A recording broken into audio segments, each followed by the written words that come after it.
இனிய காலை வணக்கம். இன்றொரு செய்தி. ஒரு மரத்தடியில் ஞானி ஒருவர் தியானம் செய்து கொண்டிருந்தார். விடியற்காலை நேரத்தில் அங்கு வந்த இளைஞன் ஒருவன் அவரது தியானத்தை கலைத்தான்.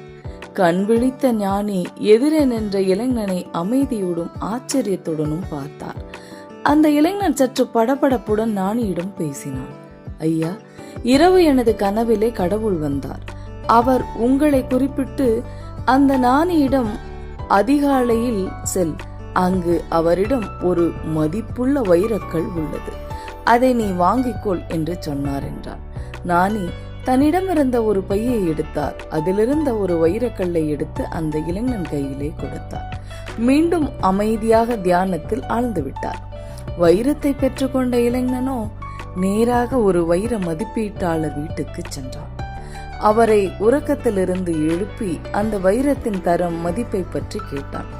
வைரத்தை சோதித்து பார்த்தவர் அந்த இளைஞனிடம், இது தோஷமில்லாத ராசியான வைரம், இந்த அளவில் சற்று பெரியதாக இருக்கிறது, இதற்கு நல்ல விலை கிடைக்கும், நீ வைர வணிகர்களிடம் கொண்டு போய் கொடு, நீ எவ்வளவு கேட்டாலும் கொடுப்பார்கள் என்று சொல்லிவிட்டு அவரும் உறங்கச் சென்று விட்டார்.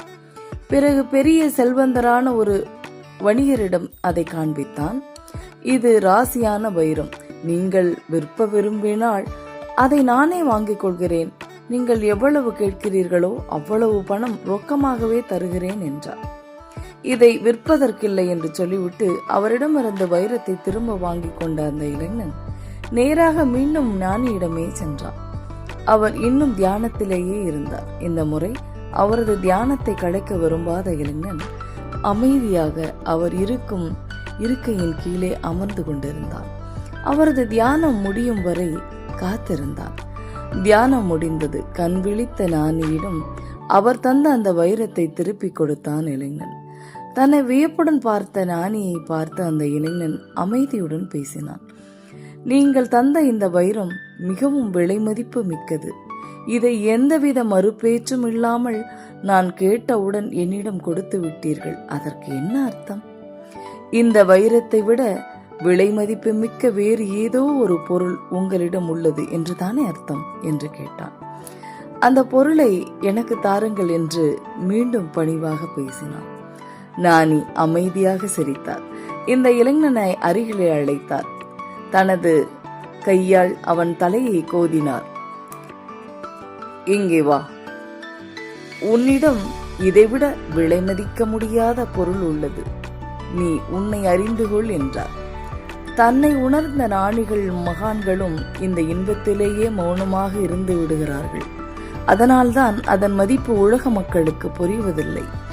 அந்த அற்புதம் பற்றி இந்த உலகத்திற்கு சொல்வதற்கு யாரும் இல்லை. ஏதாவது ஒரு குப்பையை அது குப்பை என்று தெரியாமல் வெளியுலகில் தேடிக்கொண்டு போவதில் என்ன பயன் இருக்கிறது? உலக மக்கள் அனைவருக்கும் வாழ்க்கை முடிந்து விடுகிறது. மக்கள் மரணம் வரைக்கும் இந்த போராட்டத்தோடு தொடர்கிறார்கள். நம் மனதையும் உணர்வுகளையும் கையாள தெரிந்து கொள்வது ஒரு வித்தை. அது இந்த உலகத்தையே வெல்லும் வித்தை. அதை உனக்கு சொல்லி தருகிறேன், வா என்றார். அந்த இளைஞன் தனது சீடனாக அவர் ஏற்றுக்கொண்டார். தனக்குள் இருக்கும் விலை மதிக்க முடியாத அம்சத்தை அவனுக்கு புகுத்தினார். அவன் மிகப்பெரிய ஞானியானான். உலகத்தில் எதன் மீதும் பற்று கொள்ளாமல் அமைதியுடன், அவ்வளவு மகிழ்ச்சியுடன், எப்போதும் புன்னகை ததும்ப உலகை பார்க்க ஆரம்பித்தான். இதிலிருந்து நாம் தெரிந்து கொள்வது, தனக்குள் இருக்கின்ற புதையலை அறிந்து கொள்ள முடியாமல் தன்னைத்தான் கண்டறியும் சோதனையில் ஈடுபடாத எந்த மனிதனும் உலகத்தில் நிம்மதியாக வாழ முடியாது, பிறப்பை பற்றிய ரகசியத்தை உணர முடியாது என்று சொல்லி இந்த நாள் உங்களுக்கு மிகச்சிறப்பான நாளாக அமைய என் வாழ்த்துக்கள்.